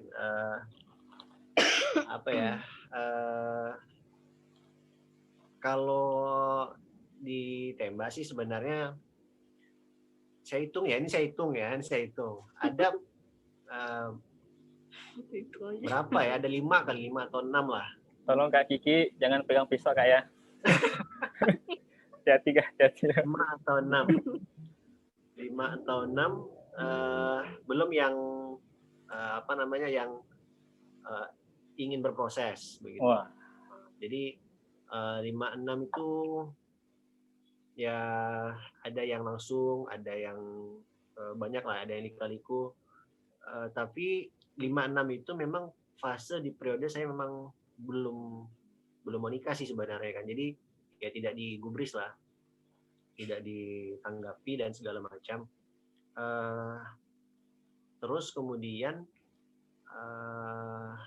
justru pada saat ta'aruf atau saat kita kenalan gitu dengan istri, nah itu kan itu juga sebenarnya ada ruang-ruang yang cukup bahaya lah bagi para laki-laki sebenarnya kan. Jadi nggak tahu, mungkin perempuan juga sama. Ya jadi pada saat sudah proses ya memang banyak godaan juga sebenarnya, banyak godaan. Jadi istilahnya itu was-was itu muncul begitu kan, muncul dari setan gitu kan. Benar nggak nih calon gitu nih, benar nggak nih yang akan kita nikahi begitu kan? Tiba-tiba banyak lah tuh kan, nggak banyak sih maksudnya, ada lah gitu kan. Ada yang ada yang cerita-cerita tiba-tiba ujungnya begini gitu kan. Ya kita nggak gubris lah kan, karena udah bukan ini lagi kan. Nah, tapi itu bagian dari ini sih, cobaan juga ya saya pikir ya. Ternyata kalau orang bilang bukan sebelum ya, jomblo itu memang cukup besar godanya, memang iya. Tapi pada saat kita sudah berproses dan akan menikah itu juga ternyata ada godaan di situ. Jadi itu yang mesti juga diperhatikan ya. Karena kalau kita tidak bisa menjaga baik dari awal hingga sampai prosesnya terjadi ya ya juga hasilnya juga nanti tidak benar begitu kan.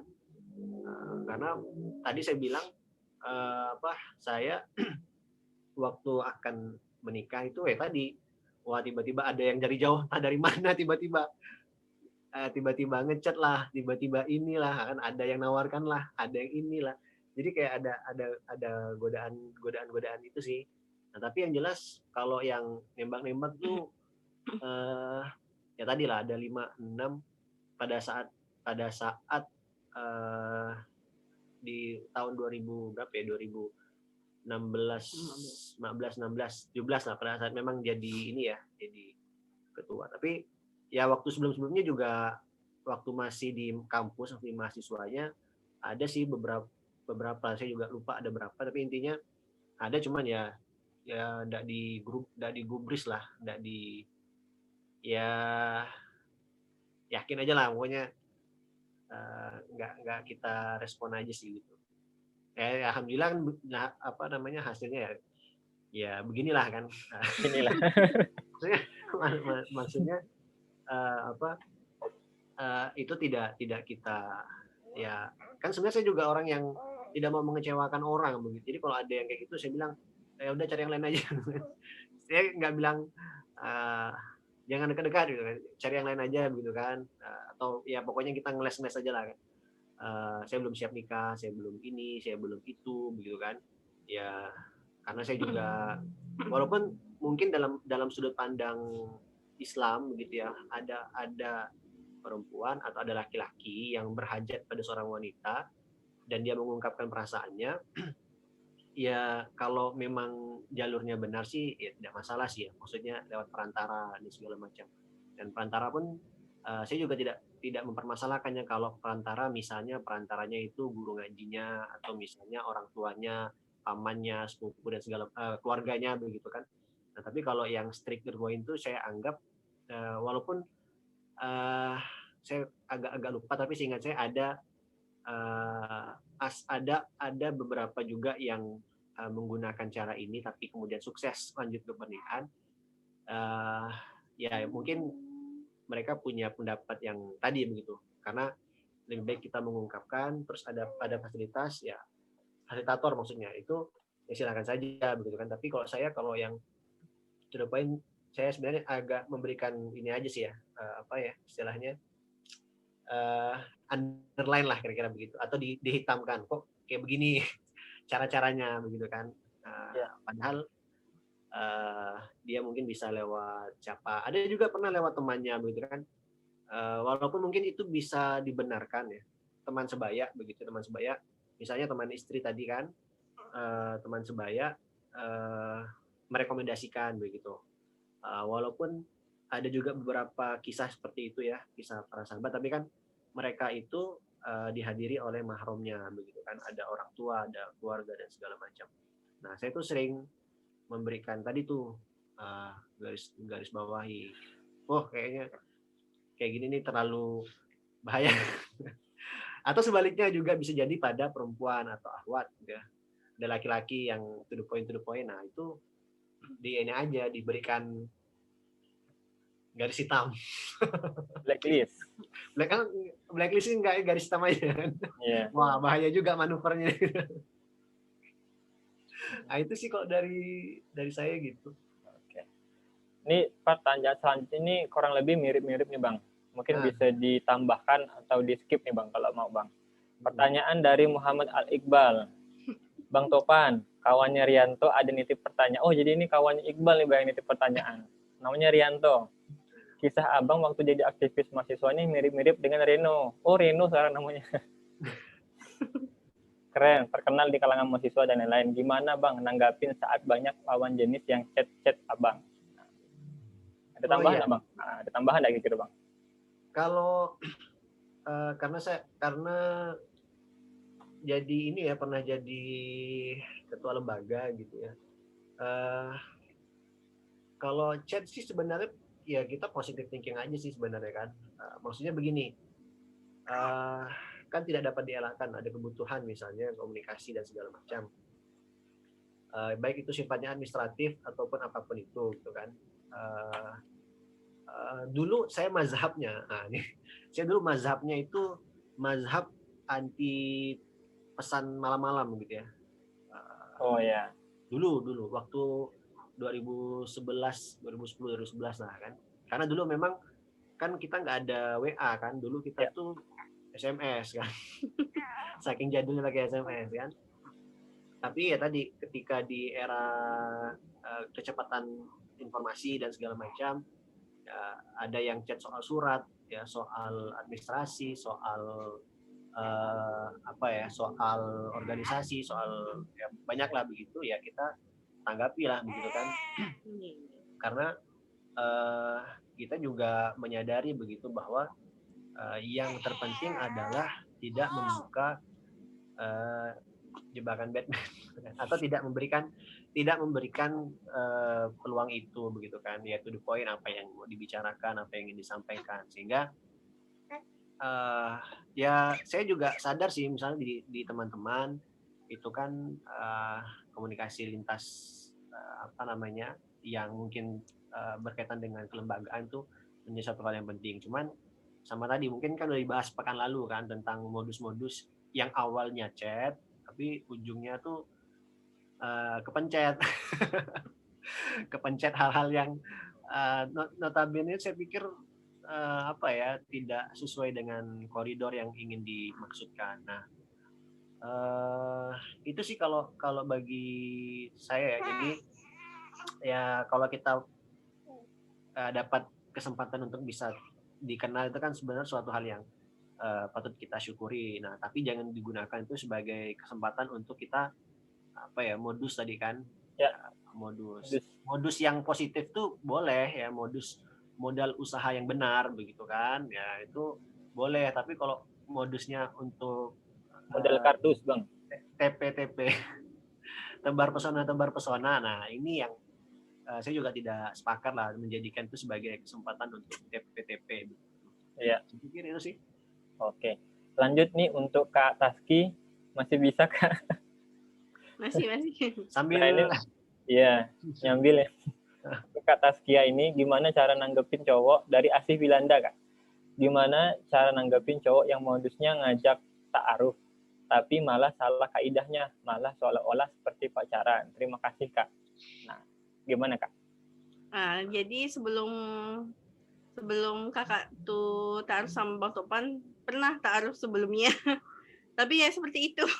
Yang pas kita lihat kok ta'aruf tapi itu kayak ini ya, kayak apa ya? Jadi kayak orang pacaran jadi istilahnya. Jadi karena tuh memang sebenarnya salah juga pas itu kita tuh perantara kita berdua yang sebelum sama Bang Topan nih kayak kurang paham. Jadi kayak membebaskan kita untuk chat pribadi masing-masing. Jadi seperti itu. Di situ saya udah kakak udah mulai aneh di sini. Kok kayak gini, kok seperti ini dan sebagainya. Dan alhamdulillah habis itu saya mau udah sadar dari awal. Cuma yang pihak Ikhwannya ini yang mungkin kurang paham ya ta'aruf sesuai syariat itu kayak seperti apa.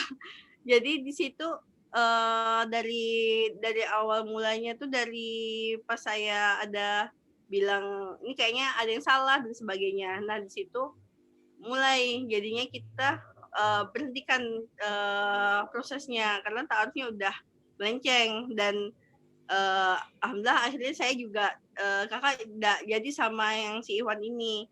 Nah kalau misalnya ada yang seperti itu sebaiknya di cut aja dari awal.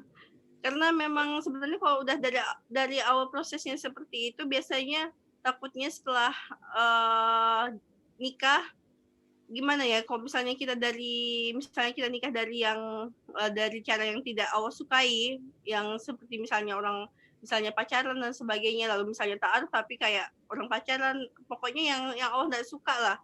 Takutnya itu pas nikah itu akan terbawa. Jadi lebih banyak lebih banyak apa itu Bang? Masalahnya. Jadi lebih baik masalahnya. Kalau misalnya tapi kadang itulah perempuan ya. Perempuan kadang kalau misalnya pakai perasaan tuh ya itu kadang-kadang suka mengalahkan logikanya. Jadi harusnya kita nih memang kalau misalnya sebagai perempuan, kalau misalnya kakak bilang ya patut disimbangi lah kalau misalnya logika sama perasaannya. Memang kadang-kadang mungkin kita sama yang Ikhwan yang pengen ta'aruf sama kita tapi ternyata kok jadi kayak pacaran gitu, kita udah lanjut sayang misalnya. Tapi kita harus logikanya ntar kok misalnya dibawa ke pernikahan itu seperti apa. Takutnya kalau misalnya seperti itu aja pas sebelum nikah bisa kayak gitu, apalagi pas setelah nikah kemungkinan selingkuhnya kan lebih besar ya. Jadi jadi itu kita tuh logikanya pasti ke situ. Kalau misalnya udah kayak gitu aja, Ikhwannya udah mulai kayak gitu sebelum nikah, apalagi ntar pas nikah mungkin bisa selingkuh, walaupun memang kita yang ta'aruf aja bisa ada kemungkinan. Cuma ya ini kan mengantisipasi terjadinya hal-hal yang tidak diinginkan. Jadi mungkin kalau misalnya dari awal kayak gitu di-cut aja dan bilang ke Ikhwannya harus tegas memang. Kadang-kadang kan Ikhwan terus seperti itu karena kitanya yang akhwatnya nggak tegas. Karena kita tuh mungkin ada perasaan ya, mungkin masih ada perasaan dengan Ikhwannya. Cuma ya ini mungkin lebih ke kitanya ngebentengin dari hal-hal seperti itu dengan cara ya konsul lagi ke guru ngaji kita, ke murabiyah kita dan sebagainya. Mungkin pasti tanggapannya sama, harus di-cut dari awal, dan kalau misalnya mau dilanjutkan dibenerin lah, tidak boleh seperti itu, harus sesuai dan syariahnya kayak gitu seperti apa. Mungkin seperti itu yang bisa kakak sampaikan. Oke, siap. Jadi itu ya buat para perempuan-perempuan, langsung tegas kalau tidak sesuai dengan itu tadi syariatnya. Oke, ini juga ada pertanyaan yang chatnya itu privat. Nah, untuk Kak Kiki lagi nih Kak. Mana nih? Assalamualaikum warahmatullahi wabarakatuh. Ingin bertanya untuk Kak Kiki, Kak, insya Allah kita terima dengan bagaimana kondisi calon salah satu penghasilannya, gimana menjelaskan dengan keluarganya, dan latar belakangnya beda pandangan dengan kita. Bisa dimengerti Kak? Jadi ke keluarga kita itu. Dan Ya, soal ya. soal finansial ya. Soal penghasilan dan juga terkait tentang beda pandangan dengan yang latar belakangnya beda pandangan dengan kita ya. Latar belakangnya beda dengan kita. Nah, gimana Kak? Jadi kalau misalnya secara finansial ya, misalnya kakak jelaskan ke keluarga tuh, ya apa adanya. Ini calon suami ini misalnya penghasilannya seperti ini dan sebagainya. Dan mungkin ada keluarga yang ntar pasti ada keluarga yang kadang-kadang tuh yang buat kita nggak jadi nikah tuh karena Toxic omongan ya? orang. Toxic ya. Toksik.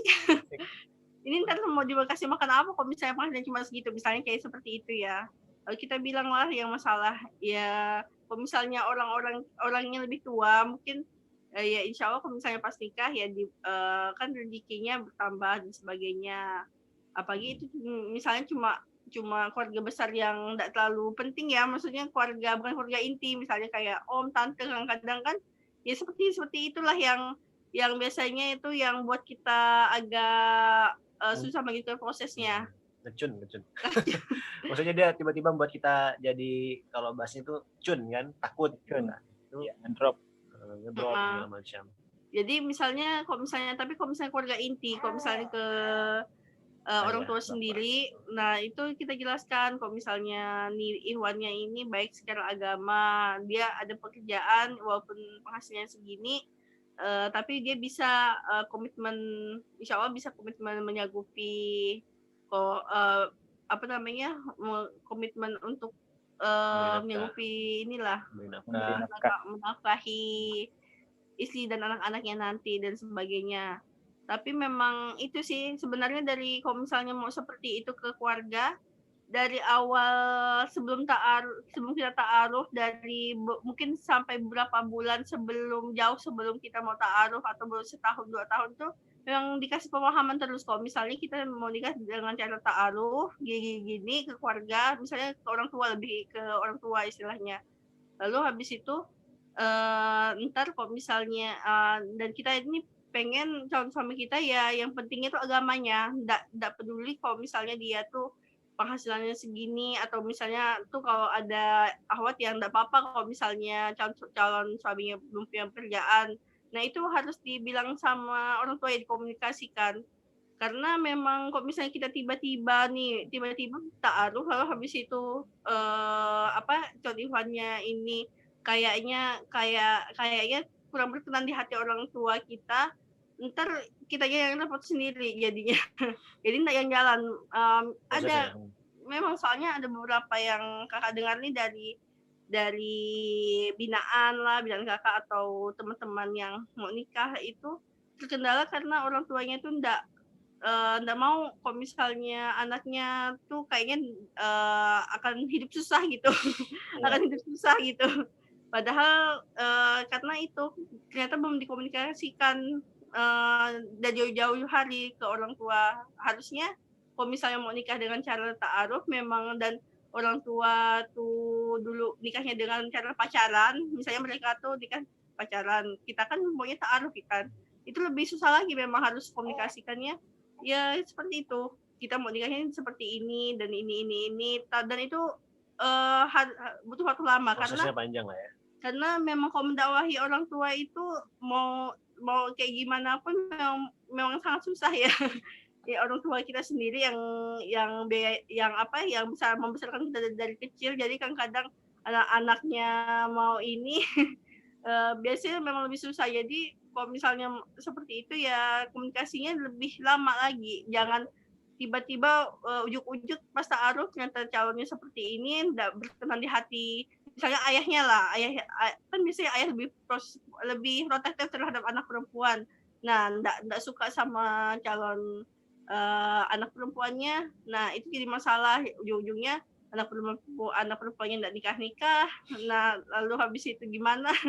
Ya, dan kalau misalnya perempuan kan gimana ya, lebih ke kalau makin usia makin Tambah. makin bertambah, makin lebih ke sisi kesehatannya lebih berkurang, kesempatan mempunyai anak. Ya, ini bukan apa ya, tapi lebih ke kita kan juga nikah kan tujuannya juga itu kan, juga mempunyai mempunyai anak untuk sebagai tabungan kita di akhirat juga, dan sebagainya. Jadi lebih ke komunikasi ke orang tuanya dari jauh-jauh hari sebelum ta'aruf. Pokoknya memang kita tuh lebih menyenangkan hati orang tua dan jangan sampai terlihat kita mendakwahi mereka. Gitu sih ya. Jadi perlu waktu yang panjang Kak ya. Betul. Iya. Kalau misalnya sebagai perempuan ya. Iya, anak perempuan. Kalau laki-laki gimana Bang? Terabas Bang ya? Itu tadi karena mungkin melihat aktivitas kita kan, jadi ya udah tahu sih ya, secara alamiah sudah tahu, sudah secara alami gitu ya, secara alami sudah tahu dengan aktivitas kita gitu ya. Ya udahlah, dan akhirnya pun bagi keluarga saya sebenarnya ini yang pertama sih, tapi kalau keluarga istri kan mungkin sudah ada contohnya, karena banyak juga aktivis dakwah di keluarga istri kan. Tapi kalau di keluarga saya itu sebenarnya tidak ada yang menggunakan cara lama ini cara-cara Siti Nurbaya. Cara-cara perjodohan ini kan, cara-cara Siti Nurbaya sebenarnya kan. Tapi itu tadi karena trust ya, karena kalau dalam bahasa dakwah tuh biasa orang bilang sikoh ya, karena kesikohan percayaan dari orang tua melihat anak kita secara laki-laki, oh dia sudah beraktivitas seperti ini, jalurnya kayak begini, ya kayak membuat penasaran. Dan memang pada waktu itu ya terbuktilah kira-kira begitu ya, keluarga tuh tidak ada satu keluarga baik sebelah bapak dan sebelah ibu yang tidak antusias semua rupanya. Antusias semua dengan cara-cara yang tadi awalnya mungkin awam, cuman setelah kita perlihatkan dengan attitude kita, dengan keseharian kita, komitmen kita, dan ya dukung, dan alhamdulillah ya gitu sih, senang gitu kan. Oh ternyata ini loh cara-cara yang dulu hilang sekarang dipakai lagi sama si Opan gitu kan, pakai lagi sama dia dalam proses pernikahan. Dan mungkin dulu persepsinya jodohnya nih banyak aneh-aneh nih, tapi setelah bertemu, setelah proses khidbah, oh ya tadi kan, keluarga yang bagus, sama-sama bisa berkomunikasi lah kira-kira begitu. Jadi hasilnya pun ya alhamdulillah diterima dengan baik dengan keluarga, terutama kalau saya alhamdulillah diterima di keluarga bapak dan keluarga ibu. Gitu sih. Oke, siap. Terima kasih. Ini ada 3 pertanyaan terakhir nih Bang. Oke. Semoga bisa terkejar nih Bang sampai jam 9:30 maksimal. Oh ya pas nih. Pertanyaan selanjutnya nih Bang, ini untuk ke Kak Taski lagi nih. Karena yang nanya juga perempuan, dari Permaisuri Alfiah Hadiah apa gitu. Nah, pertanyaannya itu, apa pendapat Kakak, bukan Abang maksudnya, apa pendapat Kakak tentang komitmen? Apa yang harus dilakukan jika bertemu dengan laki-laki yang berjanji ingin menikahi, namun tiba-tiba menghilang begitu saja? Nah, ini kayak drama nih Kak, kayak gimana? Sedih sekali tuh. Sedih sekali. Pedih nih, aduh, pedih. Teriris-iris itu. Teriris-iris. Nah, jadi kalau misalnya dari komitmen ya, menurut Kakak tuh, ya kalau misalnya kita sebagai perempuan ya harus ditagih sih. Ditagih sih kapan sebenarnya misalnya nih laki-laki ini mau menikahi kita nih, misalnya kayak yang waktu Kakak sebelum taat sama Bang Topan kan, itu karena yang taat sebelumnya itu nggak ada kejelasan kapan nih mau nikah, tapi kayak cuma kenalan-kenalan nggak jelas gitu, maksudnya kegiatannya apa, pokoknya bingung kan, ngalor ngidul kemana-mana. Jadi kita udah ngeliat di sini udah nggak ada komitmen nih, mau nikahnya nggak jelas kapan dan sebagainya. Kalau misalnya kita perempuan lebih baik ya ditagih, ditanyain kapan mau benar-benar kapan mau nikahnya dan sebagainya. Karena kita nih kalau perempuan ini nunggu ngejar waktu. Ngejar Ngejar waktu. waktu. Kalau Biar beda sama tayang. laki-laki, kalau laki-laki ini dari sisi kesehatannya ya semakin laki-laki ini semakin tua semakin jadi memang semakin dari sisi kesehatan itunya lah, reproduksinya. Sedangkan kalau perempuan tuh beda lagi, kita semakin berkurang kemampuannya untuk menghasilkan seorang anak dan sebagainya. Jadi dan kita nih kan karena peka, sensitif, perempuan ini sensitif ya, jadi harus di komitmen tuh harus jelas, komitmen mau menikah atau gimana. Sedangkan kalau misalnya tiba-tiba tanpa kabar gitu, udah cari lain. Kalau misalnya udah sayang sekali sama dia, ya udah ikhlaskan. Karena jujur sebelum nikah sama Bang Topan nih, kakaknya hampir kena virus merah jambu. Jadi kayak lebih ke, ya kita kan aktivis dakwah di kampus ya, jadi seringlah berinteraksi dengan satu organisasi. Ya kalau semakin sering tuh biasanya kan gitu kan, semakin sering semakin ya gitulah. Bahasa Jawanya itu Witing Tresno Jalaran Soko Kulino. Itu bahasa Jawanya ya. Semakin sering ketemu, maka muncullah. Nah, itu kemarin itu juga komitmen yang nikah tahun 2013 kemarin tuh salah satunya tuh menghindari itu. Semakin inilah takutnya terkena gitu, takutnya nggak bisa menyembuhkan itunya, perasaannya. Jadi lebih ke gimana caranya, dan sekarang juga habis kuliah udah waktunya cukup buat untuk menikah dan sebagainya. Jadi itu memang salah satu caranya kalau misalnya kita perempuan nih, ya cara yang lain memang. Ikhlaskan saja. Nggak bisa kalau misalnya mau nunggu gitu, tiba-tiba nggak ada kabar, lalu ntar mungkin ntar lagi ada kabar. Nggak bisa kayak gitu. Ada jaminan lah intinya. Ada jaminan. Kalau kita nih masalahnya banyak ininya ya, banyak kekhawatirannya. Sedangkan kalau misalnya laki-laki enak gitu. Masih ada yang lain.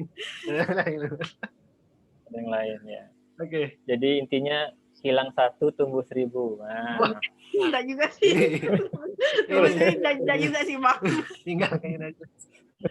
Yang subhat tinggalkan. Jadi ini iya, harus tinggalkan. Ini ada pertanyaan privat juga ini, Kak. Jadi 1 orang tapi double combo ini, Kak. Wis. Untuk ke Kak Taski lagi nih. Jadi banyak perempuan nih. Nanti kalau selepas ini kalau masih ada yang belum terjawab, nanti mungkin boleh langsung DM Instagramnya Kak Taskia nih setelah ini nih. Semoga dijawab ya. Pertanyaannya gini, Kak. Mau tanya, Kak. Sebelum menikah, apa saja yang harus ditanyakan sama laki-laki? Itu yang pertama, Kak.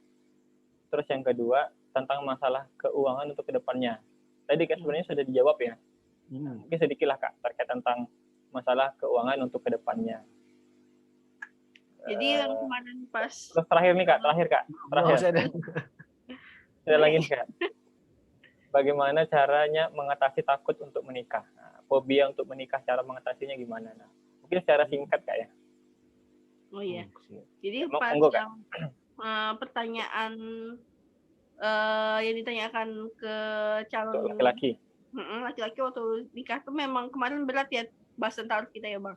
Jadi kayak misalnya ntar visi misi pernikahannya gimana, lalu ntar paling ingat tuh cara mendidik anaknya tuh seperti apa. Misalnya kayak penggunaan gadget waktu itu. ada sempat beda pendapat. Misalnya waktu itu kakak pengennya anak kalau misalnya 7 tahun ke atas baru dikasih gadget, sedangkan kalau Bang Topan ya misalnya dari kecil kalau misalnya kita bisa batasin screen time-nya, enggak masalah dikasih gadget. Itu ada sempat selisih pendapat seperti itu.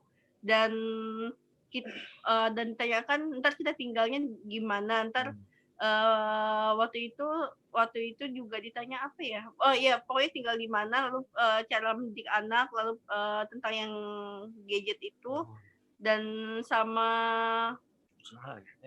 oh ya sama usaha kedepannya ntar mau seperti apa, usaha yang misalnya calon suami jalanin itu seperti apa, dan ya itu yang penghasilan ya, yang penghasilan juga ditanyakan juga waktu itu, ditanyakan penghasilannya dari mana aja biasanya, lalu habis itu nanti alokasi kedepannya seperti apa ya Bang. Nah itu sama apa tadi pertanyaannya ya Bang? Yang ketiga terkait tentang masalah keuangan udah Kak ya? Iya. Terkait tentang masalah keuangan udah tadi. Terus yang ketiga ini Kak, mengatasi rasa takut untuk menikah. Oh yang tadi yang masalah keuangan tuh misalnya kayak pembagian penghasilan. Penghasilan misalnya penghasilan kakak berapa persen buat urusan rumah tangga, penghasilannya Bang Topan berapa persen itu juga harus diinikan. Kalau yang itu sih yang masa berapa persen itu pas habis nikah sih, lebih ke tepatnya pas habis nikah. Sebelum nikah tuh belum ada pembagian seperti itu. Cuma kita udah tahu masing-masing penghasilan masing-masing. Waktu itu kakak juga belum ada kerjaan, jadi bilangnya memang belum ada penghasilan. Sedangkan kalau Bang Topan ya udah ada, jadi ntar pas habis nikahnya itu yang ntar berapa persen untuk urusan rumah tangga. Memang sih waktu itu kan memang yang kita tahu tuh memang urusan kalau misalnya uang istri ya 100% untuk istri. Cuma Ya, betul, Kak. tergantung lagi ya. Kesepakatan misalnya ya kalau kita misalnya mau ya intinya sedekah ke buat anak dan buat rumah tangga kita, ya itu kita omongkan sama suami, misalnya penghasilan kakak berapa persen nanti buat ini, ndak hanya buat kebutuhan kakak kan ya, apa namanya, pasti ada lah kalau misalnya perempuan tuh suka memenuhi keinginannya sendiri kan, belanja online terus segala macam. Nah jadi itu mungkin dibagi-bagi itu berapa persennya, jangan sampai ntar pas kayak gitu kita nggak ada ngomongin. Jadinya kayak memicu pertengkaran, atau yang lebih takutnya lagi jadi perceraian karena masalah penghasilan itu. Misalnya kita berdua ini sama-sama bekerja ya, dan kalau misalnya masing-masing juga pribadi bekerja, cuma satu orang bekerja juga ya diomongkan masalah penghasilan. Dan ketakutan apa, menikah ya? Iya, hobi. Ketakutan menikah. Hobi menikah tuh ini apa namanya, lebih ke tepatnya kita lihat lagi sih tujuan menikah. Dan menikah ini memang ibadah yang berat, yang dibilangnya separuh agama tuh ada kan. Pas di menikah ini memang pas habis menikah baru sadar memang Kak, ternyata memang beratnya tuh ya karena tuh penyesuaiannya banyak sekali, dari kita menyatukan pikiran antara kita sama dan suami, lalu habis itu misi pernikahan yang berorientasi ke akhirat itu agak susah kalau misalnya habis nikah tuh, kalau menyatukan dua pikiran itu seperti apa nanti dan sebagainya. Jadi lebih tepatnya kalau misalnya fobia menikah tuh mungkin kakak nggak tahu ya, misalnya di sini yang menanya ini ada karena ada pengalaman pribadi atau sebagainya.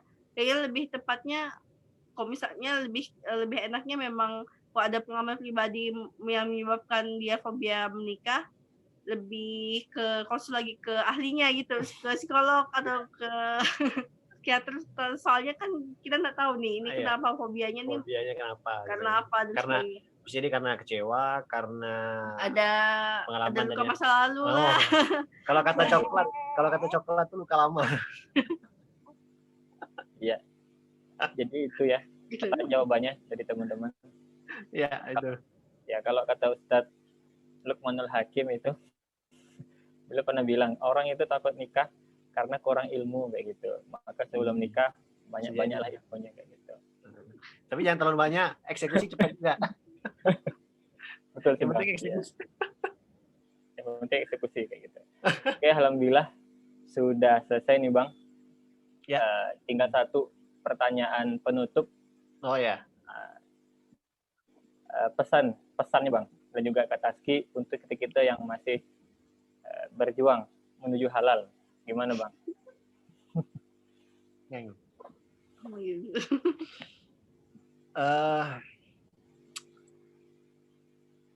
Jadi gini, pada dasarnya kan tadi kan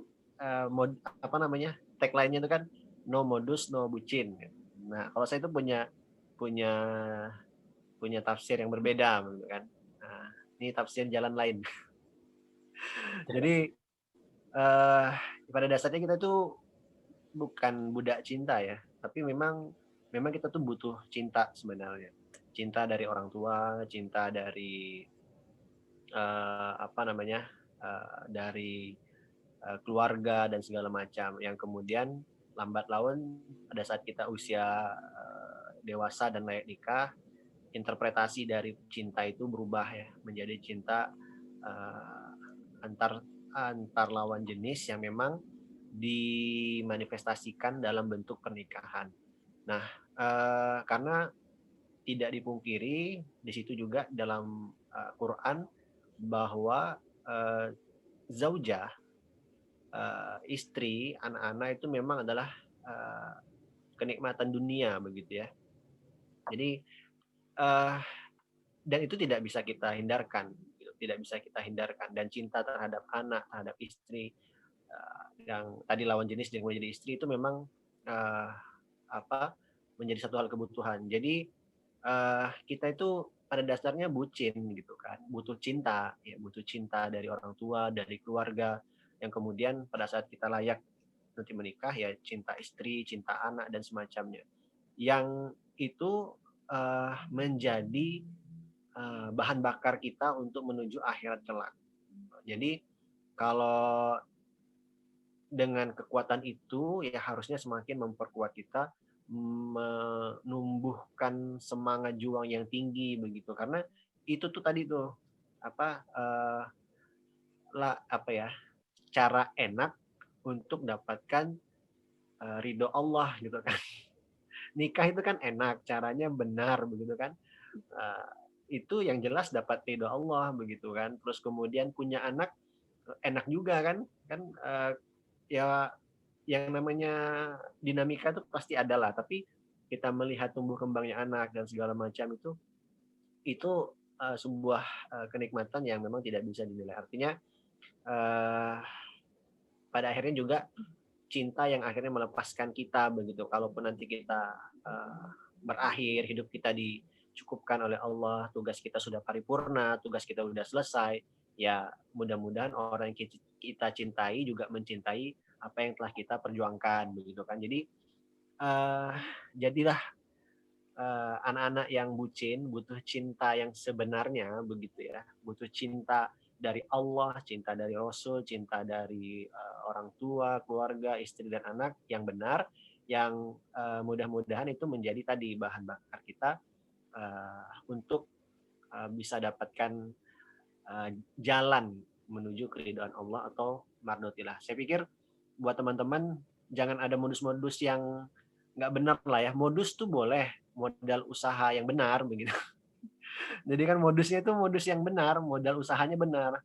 Kita harus begini, stepnya harus begini, dan seterusnya. Jangan menggunakan step yang tadi yang kalau saya ada beberapa step yang kalau menurut saya mungkin bagi dia punya persepsi ini benar nih stepnya, tapi kalau bagi saya dengan cara-cara yang nggak benar ya saya mohon maaf itu jadi ya ngapa ada orang kayak begini gitu.